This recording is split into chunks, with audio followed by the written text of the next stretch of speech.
In the Gulf today, an insertion tube is successfully siphoning oil and gas from a major leak site, but the discovery of deep-sea oil plumes are now putting new estimates on that disaster.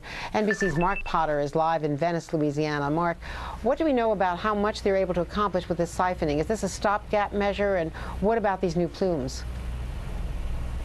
Well, Andrea, good afternoon to you. In about an hour and a half, we hope to hear the latest assessment from BP on how well that insertion tube is working. But this morning on the Today Show, the chief operating officer of that company, Doug Suttles, told Matt Lauer that they were already getting 1,000 barrels of oil directly from that broken pipe and siphoning it up to a ship on the surface. So that was a measure of success. He also said that they expect to gradually increase the amount of flow of oil from the pipe, and they have the capacity of going up to as much as 5,000 barrels. The current amount they're taking out is about a fifth of what the government says is coming out of that pipe now. He stresses this is only a temporary solution.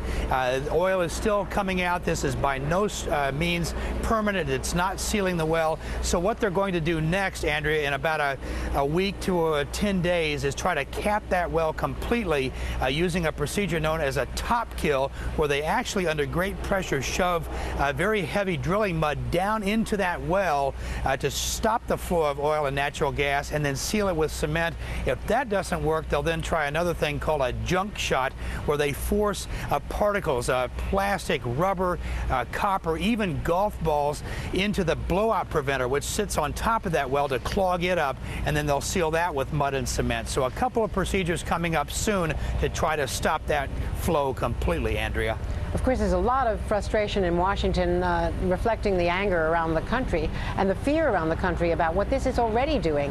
When you think about the ocean itself and all of the organisms that live in the ocean, now you're seeing these plumes at a very deep level, and we don't even know what damage that has caused.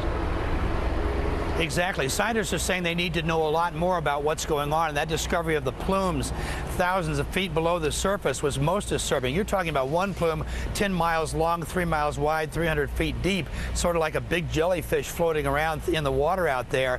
What they've noticed on the edge of that plume is that the oxygen in the water is depleted somewhat, and not enough yet to kill marine life, but of course the fear is that it could get to that point and be quite dangerous. They're also worried about the flow of that oil getting down to the Florida Keys, Andrea.